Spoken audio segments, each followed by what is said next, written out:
Happy Thursday, everybody. I'm Jade Scott. This is GrowthRx, and today we are live with the amazing Jeff Jeff the Running EP. How are you, Jeff? Welcome. Thanks for joining us Very today. well. Thank you so much for having me. I'm so excited. Oh, good. I mean, your energy's already, every time I talk to you offline, I get excited about it, and particularly because this is your sweet spot.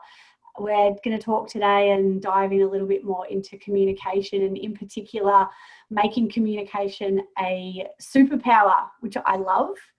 But first, we want to get to know you a little bit. Now, obviously, you're an accredited exercise physiologist, but you've already stepped aside into some mentoring and coaching, particularly in that communication space for new graduates and beyond, with a special focus, I guess, in communication.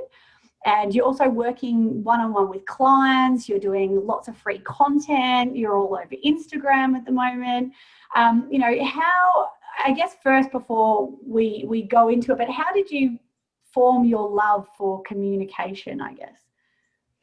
Well, I think I was at a course, and I remember someone saying that's like, oh, it's not so much as like what people know. It's pretty much if someone can know how much you care, then someone would listen. And that's how we can influence people towards positive change. And I had to reflect on my own personal, how I was communicating. And I realized there were certain ways of communicating that I was doing that wasn't so helpful. And there were others that I hadn't delved into that was maybe a little bit more helpful. And that kind of started my journey there. Yeah, great. So to get to know you a little bit better, I've got a few, maybe we'll just start with 3 questions. If you could have somebody over for dinner tonight, that celebrity, non-celebrity, past or present, who would it be? Who would you pick? I would have Kobe Bryant, one of my biggest idols. His curiosity, growing and helping people, and just striving for greatness. I love to have Kobe Bryant and Martin Luther King, a massive influence in change. So, yeah, those Amazing. And obviously, we're going to talk about communication being your superpower. But outside of that, when it comes to superheroes, Marvels, who's your favorite character? I like Tony Stark. Tony Stark. He doesn't necessarily have like superhuman strengths. There's a really big trait in him is when he makes a mistake, he adapts and evolves. And you see that in all the movies. And that's how he, spoiler alert, that's how he killed Thanos. And obviously, in true leadership style at GrowthRx, we like to showcase and recognise people doing great things in leadership. Now, we say that you're only at the beginning of your journey, and you were given the honour of being one of our GRX Rising Stars this year, which we're really, really excited about. But you're also already a leader in your own space, and you're already creating waves, impact and influence, doing what you're doing already through your mentoring. What does leadership mean to you? Leadership means you do the work, you lead by example, and you're not an expert, and having your cup of knowledge not full but always empty. I'm not saying like dumbing down and like not using your skills, but just being curious and as to understanding people. And when you understand people, then we can work together and create the change that we want to work towards. And I think that's what real leadership is, doing the walking, not the talking. Absolutely. I think there's, as we were saying offline, there's always someone doing something better than ourselves that we can learn from. And, part of my mission is always to try and put myself in a room where I'm certainly not the smartest person, because you just want to be engaging and just feeding off people who are doing great things. I think that if you surround yourself with remarkable people, brilliant things happen all the time. So, we're obviously privileged today. All of the speakers that we have on GRX Live usually put a lot of work into these presentations and put together a lot of content, which people are getting as free CPD. So we're really, really grateful for that. So I'm going to hand over to you now to share your screen and share your slides and take it away, because I'm pretty excited to find out how communication is going to be my superpower at the end of this. So I will hand over to you. Thanks very much. Beautiful. Let's do it. Okay. So today's presentation is called Making Communication a Superpower. So before we get into it, a little bit about me. We've explored a little bit, but I'm just using this opportunity to say hello and get to know a little bit about myself. So yes, I'm an exercise physiologist, and one of the areas that I'm particularly passionate about is helping people who are living with persistent pain. And through my journey, I've looked into I guess the evidence and a lot of experience, and I've found that communication is a big part of how we practice and making an impact. And also, I'm also a podcaster. I have the Running EP podcast. It's a platform to help people share ideas, talk to people who are a lot more intelligent and smarter than me in creating the change. And I've been very fortunate to have people like Jed Scott talk about leadership, and other people talking about communication. And so lastly, I'm also a mentor for tertiary students and practitioners in the health industry, where we talk about helping people with persistent pain, talk about psychologically informed practice, critical thinking, and, as you may guess, communication. So I'm going to use this opportunity to share my passion, and that is how can we make our language, our communication, a superpower in the clinic. So my main objectives for today, if there's anything you were to take away, these are the main objectives. Number one, how we can better connect and understand the people we see in practice, develop communication strategies to build a therapeutic alliance, not breaking it.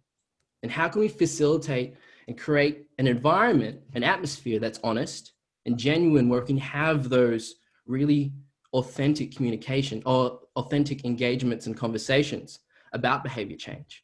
And that's the power of this presentation. You don't have to be just one profession. This is applicable if you're a exercise physiologist, physiotherapist, osteopath, whoever. If you're working with people, communication is key. So about my journey. So let's start all the way to the beginning. So this picture was taken about, say, my first 2 years in clinical practice. This is me in DY Beach, standing on a rock, looking out into the horizon.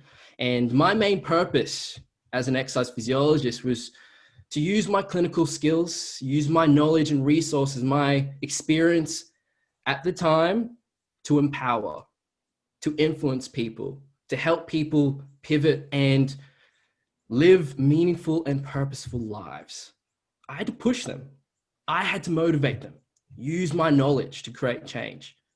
And also, I wanted to prove to myself that I was able to do it, that I was capable, that I was good enough. That was my main purpose, to help people. So this is what it looked like in practice. So you can see that I was a little bit of the drill sergeant here. This is what I sound like. I was saying, you should do this. You must exercise. The best way to do it is X. You need to stop this. You need to start that. Barking orders, pushing, motivating. And as a result, for the people who are in my care, people who are flourishing, the common things, if I can get a dollar for every time people would say this, I would be a millionaire. They'll be like, Jeff, you're a real slave driver. You're really good at pushing me. Thank you. And I was tough. I was very serious, and I took myself very seriously. Why? As Steve Carell would say, my weakness? I care too much, and I try too hard. I was invested in them. I had to push them. It was my responsibility to create this future, which I saw people living out their best lives. And I was a part of that. The problem was that I experienced a struggle, which when I looked at all the people that I was seeing in the clinic, a lot of people weren't doing what I was saying. Number two, people weren't comfortable with making bold decisions, choosing a positive lifestyle of change. And some didn't even come back. So I was confused. So number one, I was like, what? How come not everyone's doing what I'm saying? How come some people aren't making that pivot. And for those people who weren't, I doubled down and I gave them more information. I was pushing them even more. I was frustrated because nothing was happening. And over time, I was exhausted. Why? So I remember I was going through there was a book called Sticks and Stones by Jared Hall. And this was the very first quote that I saw in the initial pages. It said, by Ralph G. Nichols, the most basic of human needs is the need to understand and be understood.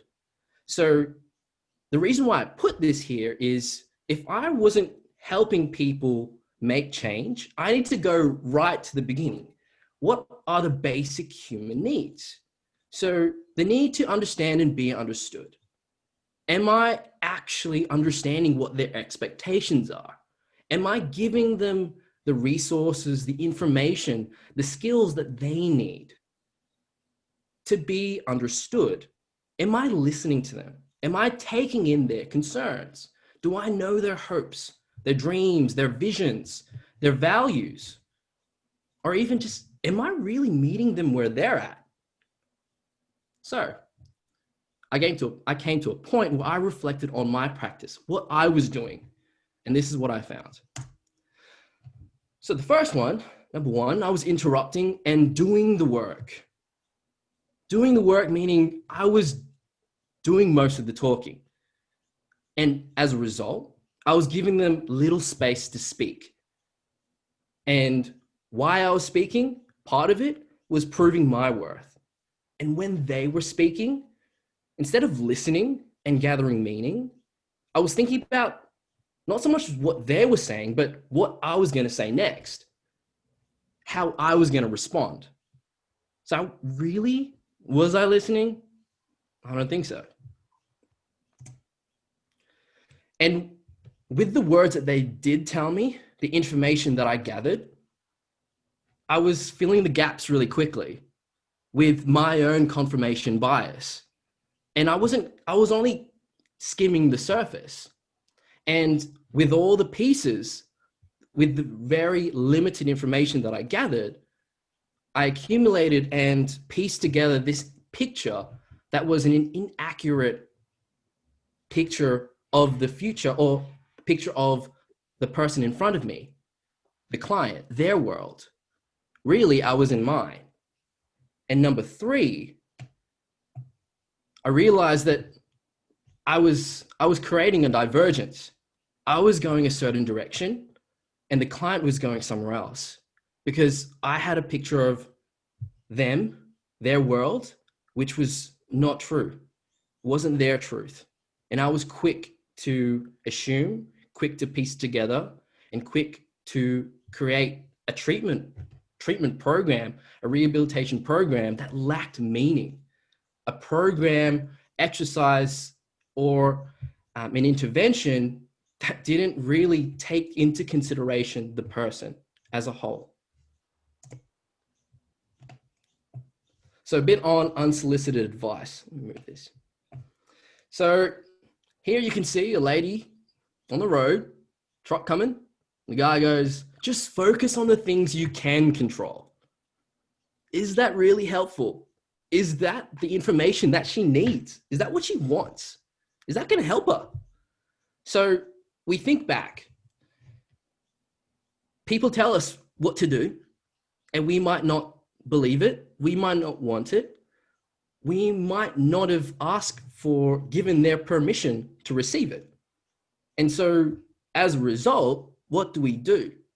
What do we do when we come across a person, create an environment where there's this cognitive dissonance, come across a person with differing beliefs, differing attitudes, differing way of living? We go into fight or flight. We double down.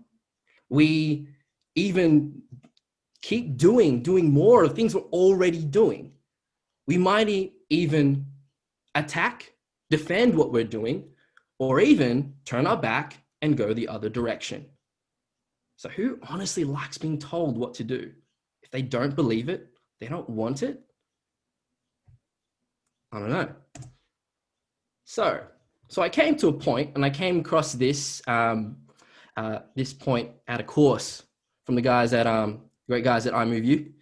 So shout out Mick, Pete, and Andrew. So it came to a point where my clinical skills, if I were going to rate it, I would say that I was an 8.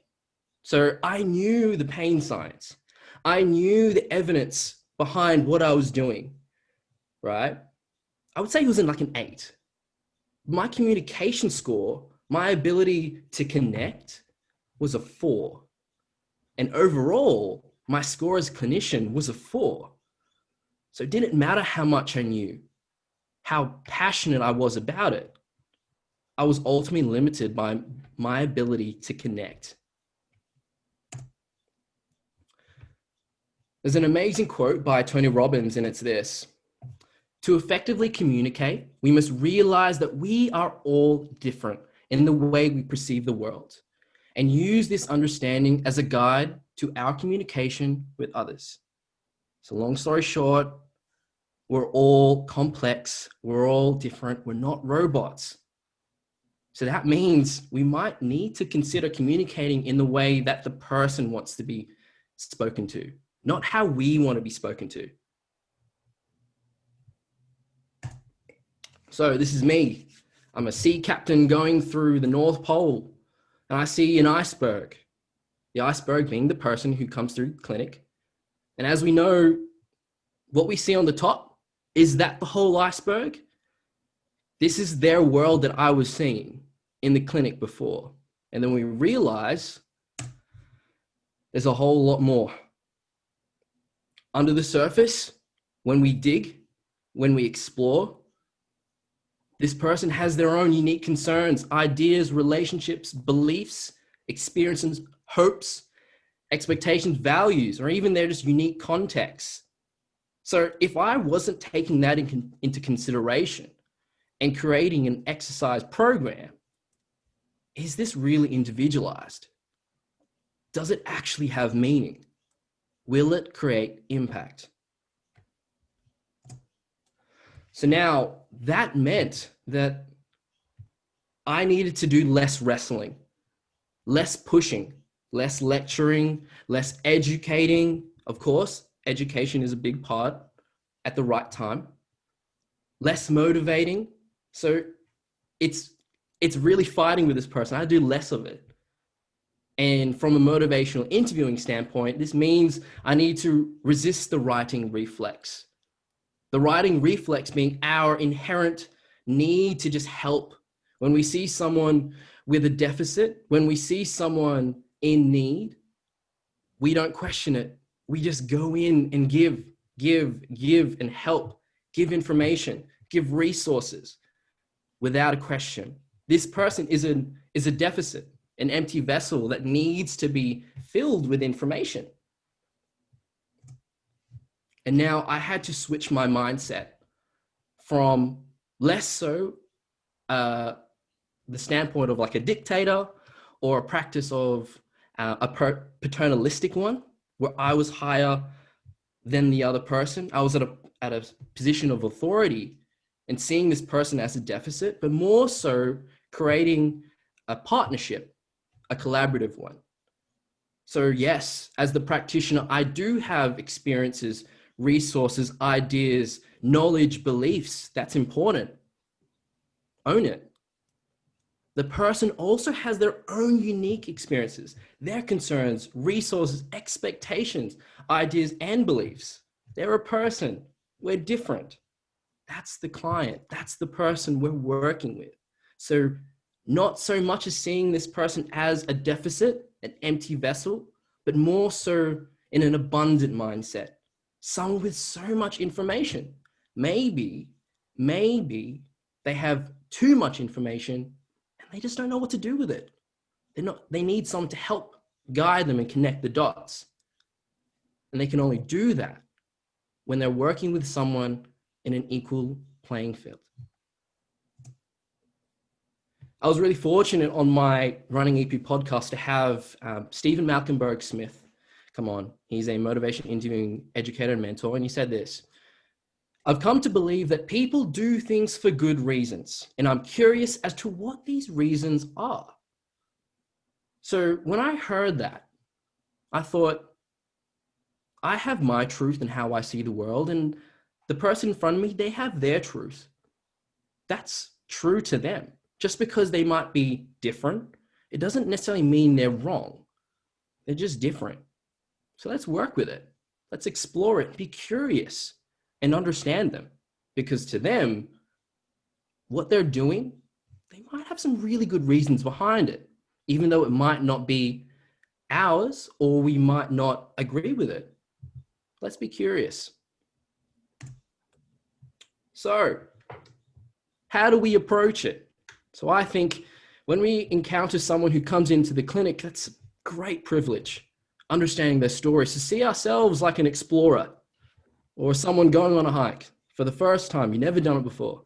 Be curious, learn, be present, be receptive. Don't so much think of that huge journey ahead. Yes, this person is, it's an entire world in front of you. But let's piece together slowly. So that meant, in terms of listening and exploring, I mean, asking more open-ended questions than the closed ones. Because as we know, when we ask closed-ended questions, we only get one-word answers. We don't get much information. But when we start with things that start with what, how, when, why, then we get more information. We get this person sharing with them a little bit more to the story, because we know that there's a massive iceberg underneath the surface. So you can ask, what is it that you understand of the situation? How's it felt for you over the past couple of months? When did things start becoming an issue? What'd you do about it? Or you can ask a why question. I don't tend to ask many why questions because when I think back, it can feel a little bit too confronting, where it's like, why did you do that? Why did you think that? So naturally, my reaction when I hear why questions is I go into defensive mode and I double down. So you can ask it, of course, meet the people where they're at. Just keep that in mind. So of course, when we're asking these questions, zip your mouth, pop your hands under your bottom and listen, listen, listen. So shut up, listen, and lock in. So what do I mean by lock in? Lock into the specific words that they're saying. Oh, I'm feeling a little bit sore when I do this. Okay, all right, that's their language. That's their unique communication style. So let's take that word, pop it down on the notes. When they were explaining their experience, were they moving in? Were they moving back? When you're talking or offering information, are they scratching their head, looking away? What does that mean? Are we losing them? Are they engaging? Or even thinking about, how does this person feel right now with the information I've given? How does this person feel when they're talking about this particular experience, their experience? So now with the words that we're gathering, let's go in. Dig deep, explore, go even further. Why? Because words alone don't have meaning. People put meaning into words. Here's an example. So here's Bob. He's a builder. Bob the builder. He says, whenever my back gets sore at work, I usually take it easy. Okay, let's break it down. All right, when he says sore, what does that mean? Is that an aching pain? Is that a persistent pain? Is it enough for him to think, oh crap, the world's going to start crumbling and I need to get into bed and rest? So when he says at work, what is he doing at work? Is he lifting? Is he just sitting there for a long period of time? When he says take it easy, what does he do? All right, does he just start lifting lighter loads? Does he move less? Or does he say no and avoid a lot of activities, or even, go straight to bed? Okay, so when we hear this, we could say, okay, so you mentioned you get sore. What is that? What did you mean by that? Or it says, okay, what exactly, you mentioned you feel sore at work. So what is it that you're doing? Tell me more. So how does it feel when you take it easy? Do you feel a little bit bummed out? Let's explore. Let's go deep. Let's gather meaning. So here, you're asking more open-ended questions. The problem when you ask too many open-ended questions, it can feel like a game show. Jade, how did you feel this? Why did you start GrowthRx? How did you feel here? What did you do that? Why did you do that? All right? You'd be like, oh God, I'm exhausted. Stop. I'm going to shut off, go the other direction, because this is like a game show. So not only can we ask open-ended questions, of course, we're understanding this person a lot more, but let's show some empathy. So empathy isn't just knowing how someone feels, it's demonstrating that you understand too. So yes, I'm exploring, I'm getting to know this person a little bit more, but how can I show that this person, that I do understand? And I truly believe in terms of our engagements, our clinical encounters, that the greatest interpersonal skill that we can bring to the conversation is empathy. So now how can we demonstrate it? How can we live it? And a great thing that you could do is offering reflections. So here is Sally, and she says, I've already done so much rest, but my pain still hasn't gone away. So in terms of so much rest, and it's lingered on, right? You think as a reflection. So before I give the examples, what exactly are reflections? So reflections are statements that can show the person at least our current understanding of the picture. And when we do offer these, it gives us an opportunity to be corrected, for the client to elaborate further, to even correct, elaborate, or even take us into directions that we didn't necessarily intend to. So we're really engaging further as opposed to asking. We're connecting. They're moving us in a direction as opposed to just asking the question. So when Sally goes, I've already done so much rest, but my pain has still gone away, is that you're confused. You feel annoyed or even confused that people have told you rest is best, but you're still limited in your ability to perform certain activities that you love.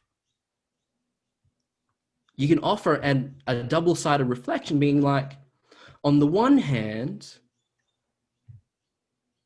you've done the rest. It hasn't helped you. And now you're open to maybe something else that can move you in a direction that might be a little bit more helpful for you.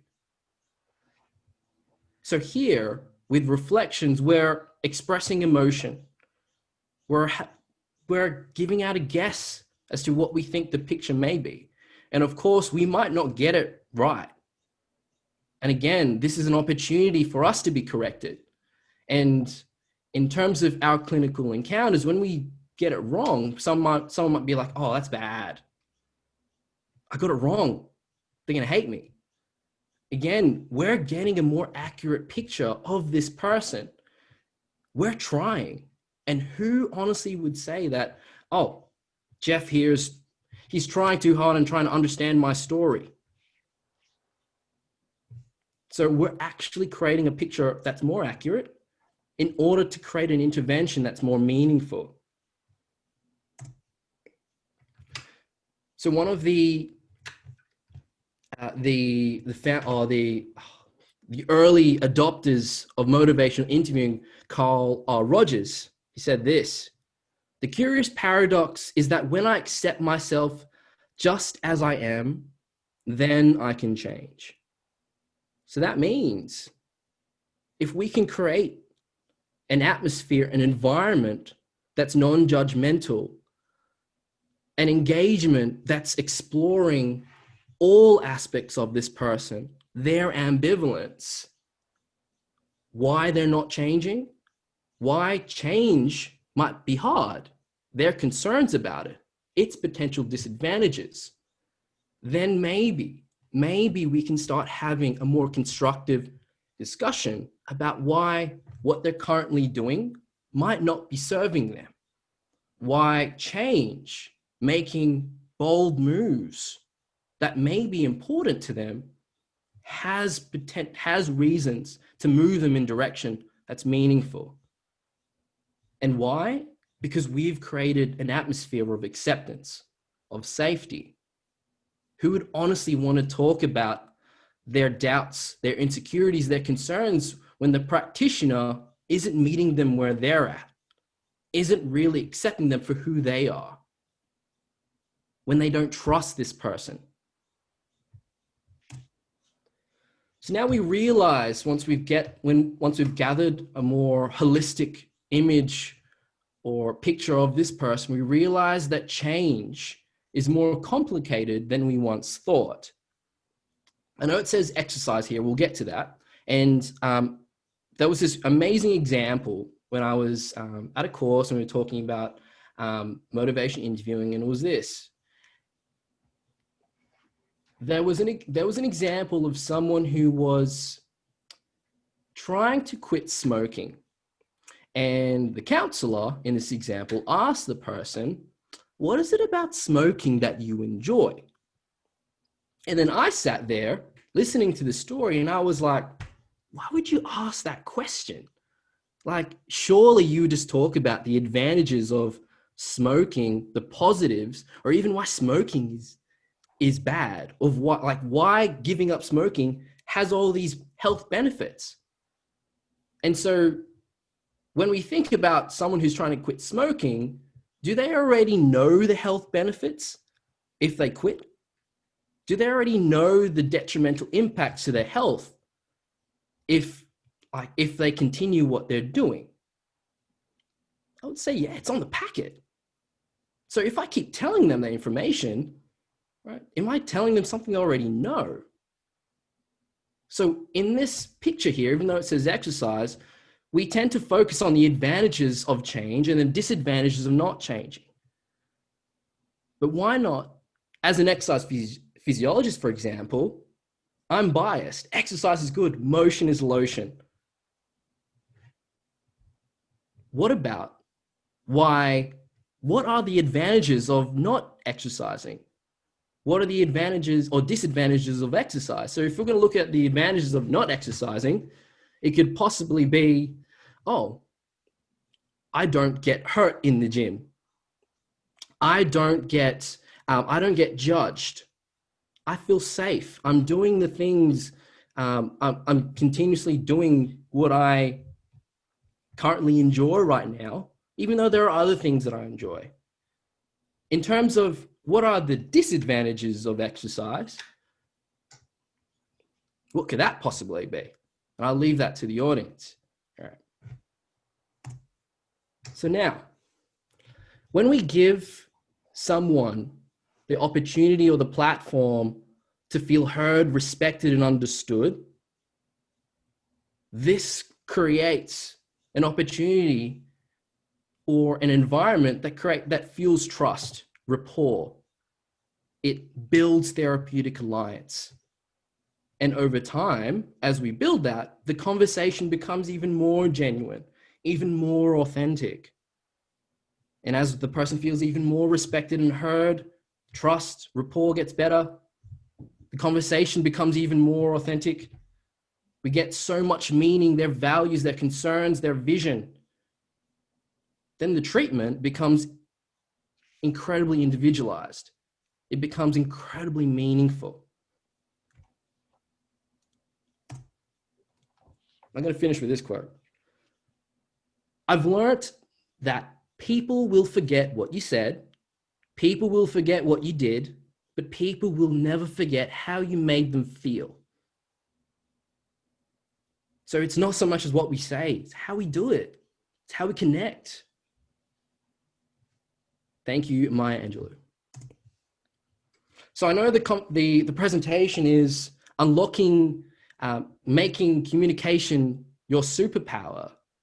But I want you to phrase it, I want to look at it this way, is that when we embrace it, when we improve upon it, when we use it to connect people and to understand people in the most accurate way possible, then we're actually unlocking the superpower in the client, the person in front of us. We're helping them achieve the things that they enjoy, be the person that they want to become. Yes, communication can be a superpower, but we can help create superpowers, superhumans, superheroes, whoever they may be. So you can follow me on Jeff the Running EP. Yes, I think we're going to talk about this later. But yeah, if you want to know a little bit more about communication, I have a free ebook. It's on my website, jefftherunning.com. So you can go ahead and download it, or even you can just talk to me. I love.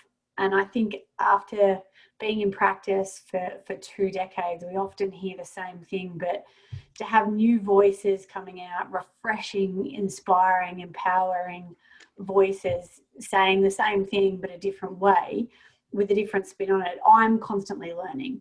And I think that's what I love most about talking to people, and I'm sure that's what you love about your podcast, is just having these open conversations. And I had so many aha moments in there, even myself, after all these years. I love how you talk about locking in.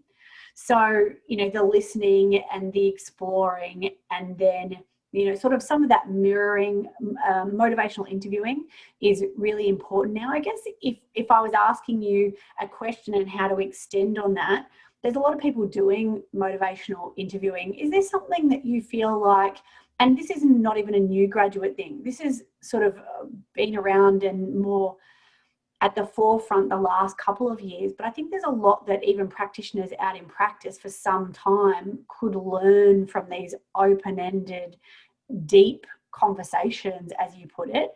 Where do people go to learn more about motivational interviewing?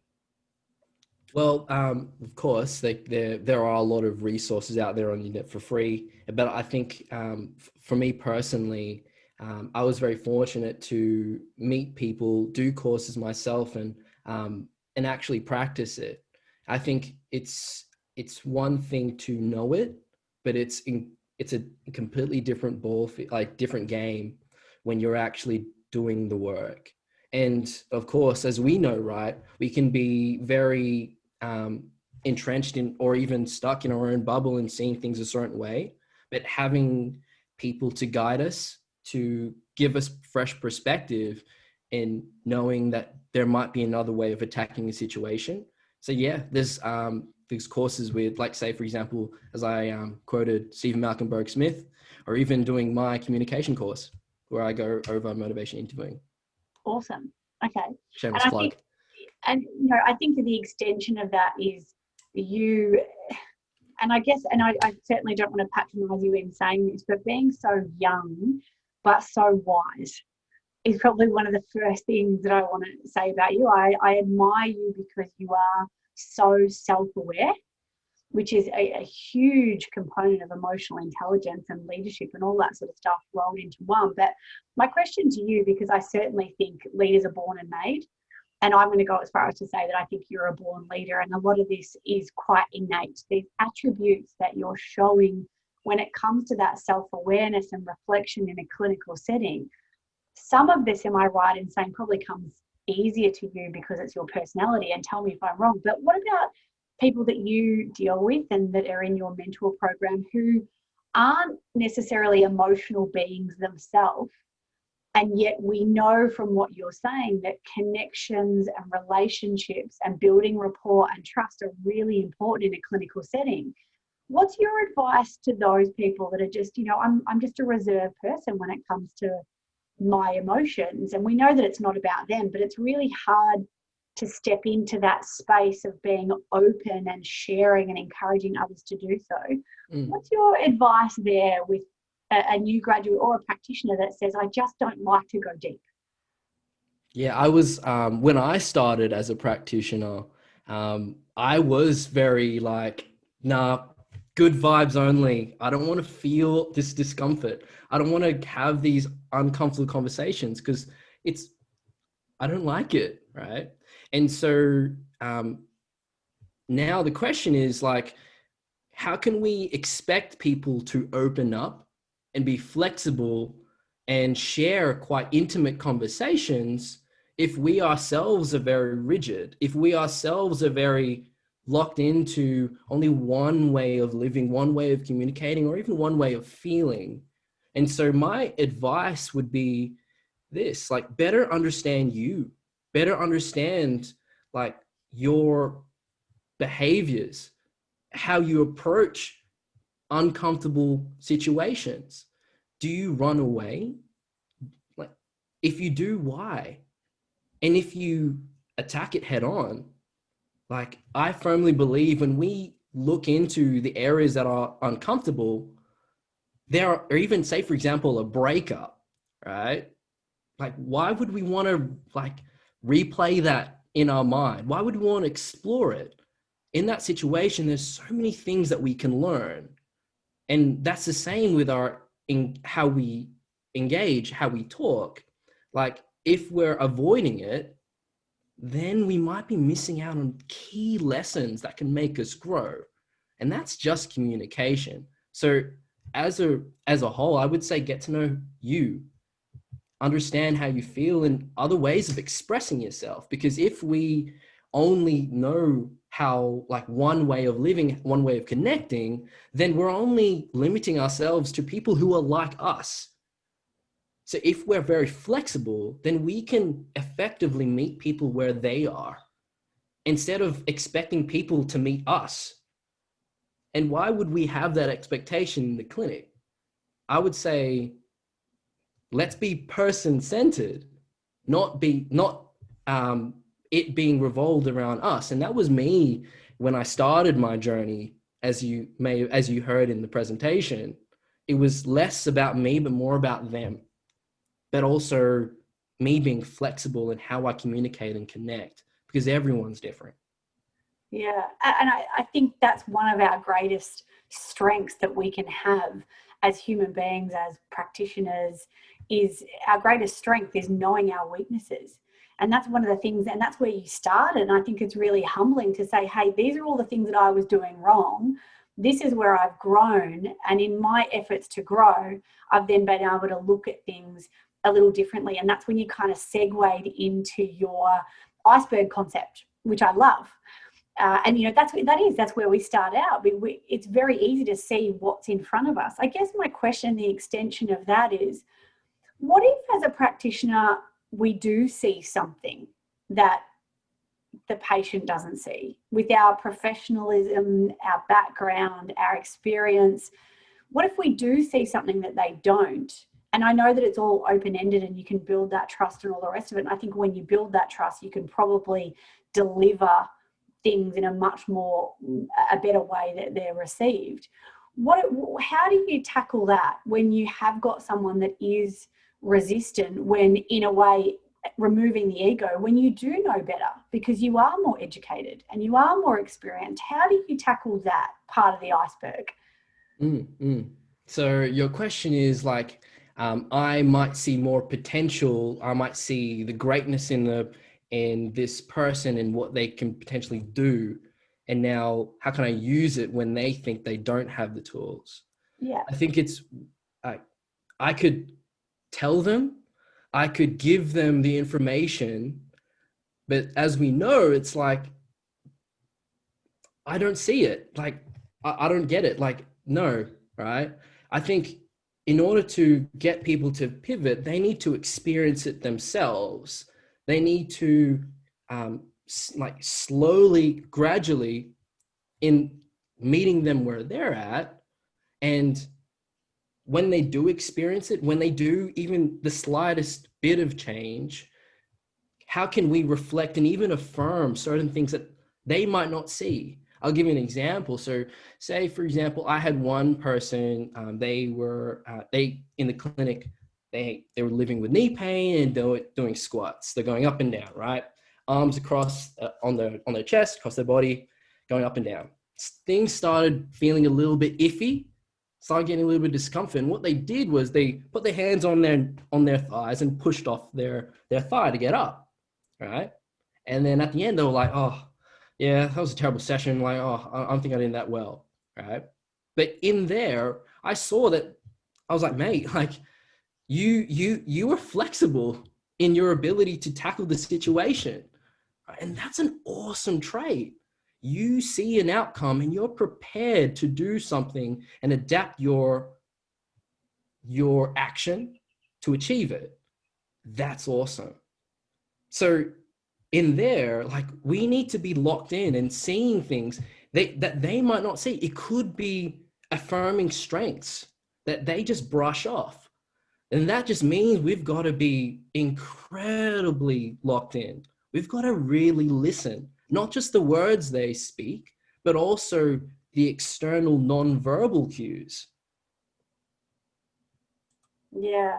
And I think it's about, I guess, watching and seeing things that they don't, but that real time validation and recognition. So you can jump in and say, yes, that, what you're doing there, more of that, so that they can see it, I guess, in real time, which is, I guess, the extension. The other concept that I love that you talked about was how we constantly try and point out the advantages, but that notion of reframing the disadvantages and just how important that is. I mean, that was a bit my aha moment, because even if you realize that you're doing that, I think the power of the social and behavioral psychology of what we do, we don't have to be psychologists to understand that. We just have to understand people. And I think that's where almost all of what you said, I know that we've talked about communication and it being a superpower, but so much of what you talked about is understanding emotion and tying into the emotion, how somebody's feeling, rather than just the pain or just the condition, and using storytelling. I love how you kind of use storytelling as that notion to kind of engage and keep building trust. So, and I'm kind of going through all of my notes here, but I guess with that, the emotional side and that constant emotional connection, we do it all the time as practitioners. But I think it is an element that plays a lot in burnout, when we're constantly engaged in others' emotions and not only just feeling empathy, which is understanding others, but compassion, feeling and suffering with. How do you manage that? And what's your advice when you are so tied into the emotions of other people, particularly with new graduates coming through? What's your advice there in being able to kind of shake it off and not being able to take on, because we get the helpers high, but we also get givers fatigue. So what's your advice to people, I guess, when you talk so much about the emotion, which I agree with you is so important? How do we look after ourselves then? Yeah, it's I use this term and I call it clinical codependency. And so we get so invested on the outcome. We want them to succeed. We want to be part of it. We want them to be flourishing, right? And so when we start living their life and telling them what to do, fixing, right?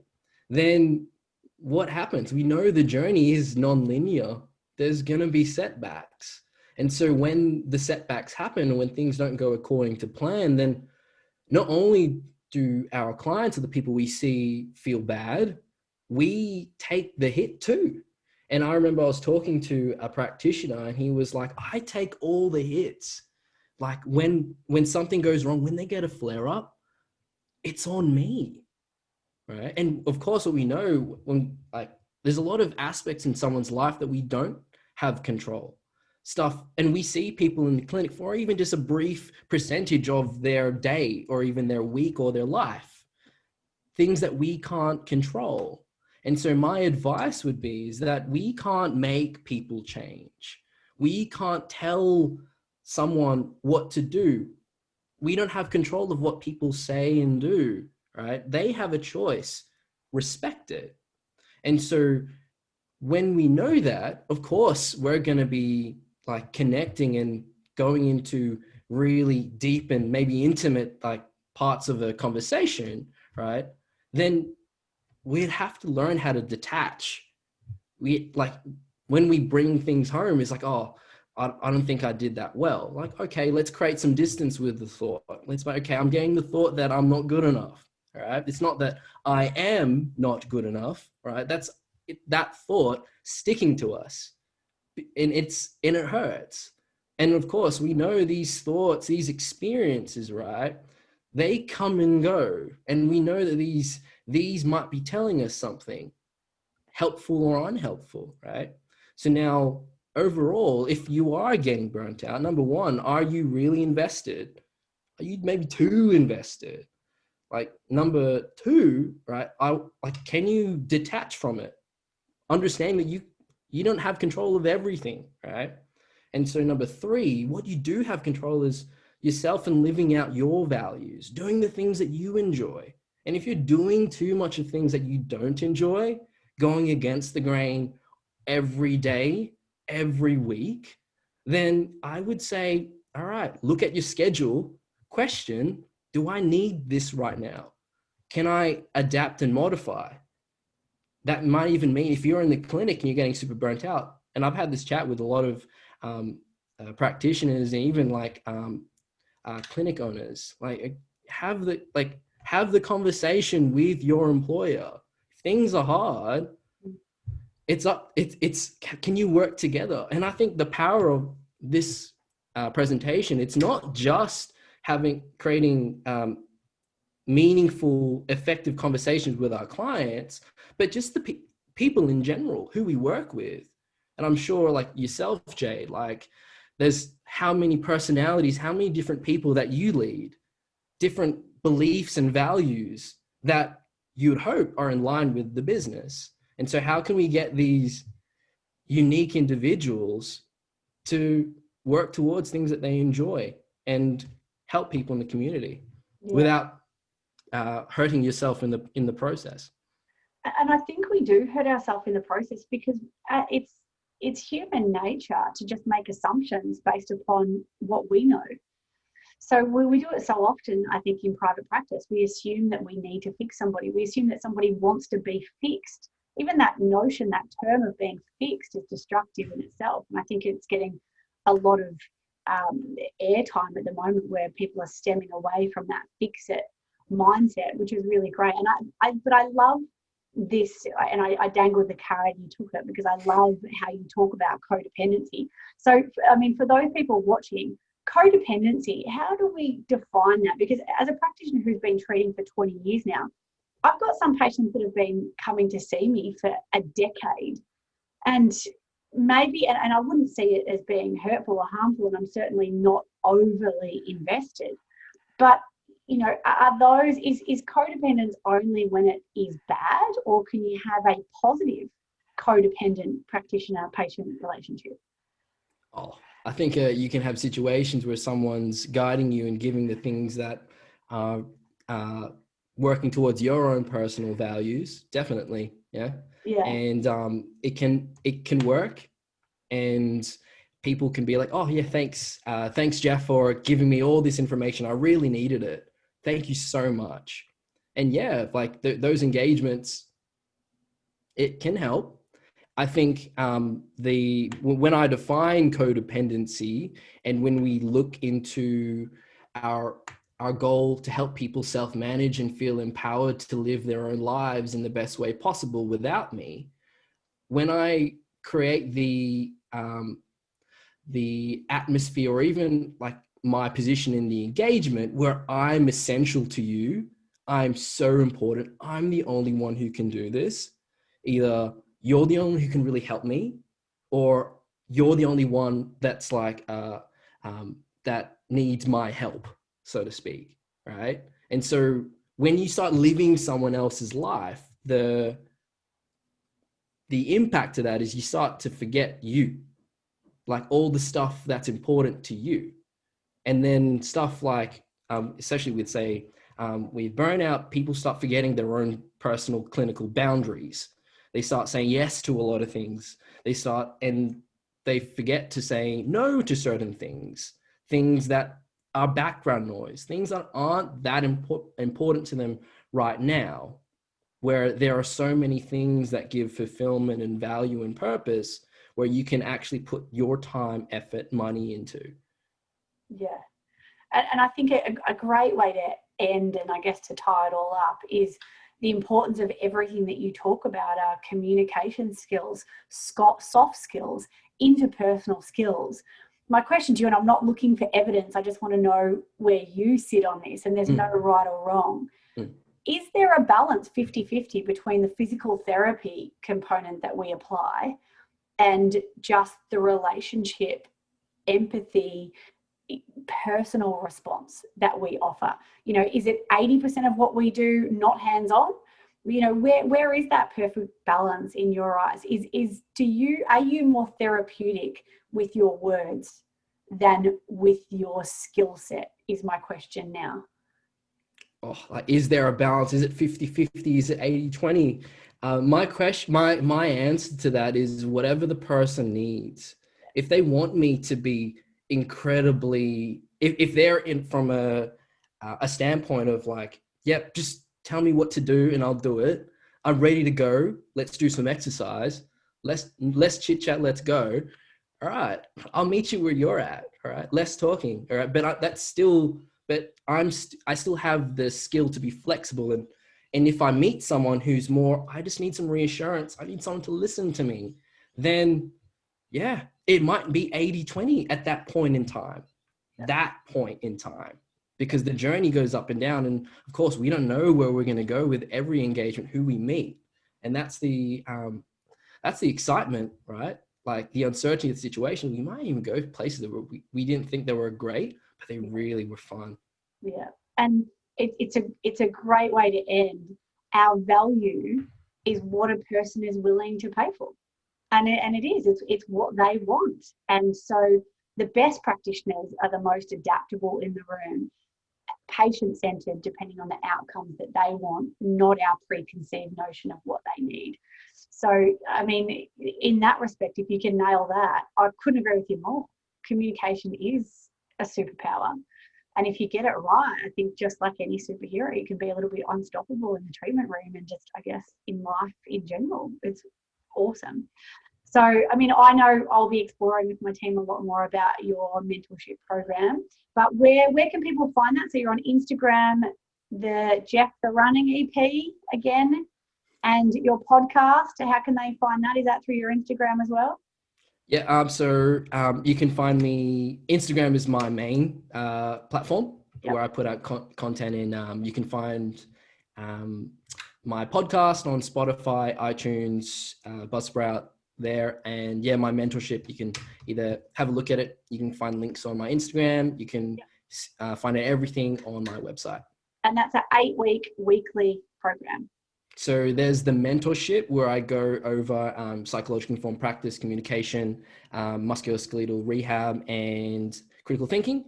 And then there's the communication course, which is a 4-week program where we just work on communication to practitioners and tertiary students. Awesome. Oh my gosh, I'm excited. I think you've just got a new person in that course yourself. Thank you so much. Thank you for joining us. Those, I don't know, I've got slide envy from some of those slides. Thank you for putting it all together. I think even some of the people watching at home, I don't think they realise that the people that we get on the GRX Live are so busy in their day-to-day lives. They're not only giving up time to talk during this hour, but they're also putting a lot of time and effort into those slides and formulating the content that goes in them. So I'm really grateful for those people that watch. I'm grateful for all our speakers. Thank you, Jeff, so much today for joining us, and I can't wait to see more of where you are headed, where you're going, and just to hear more about your stuff. So thank you very much. Pleasure. Thank you so much, Dave.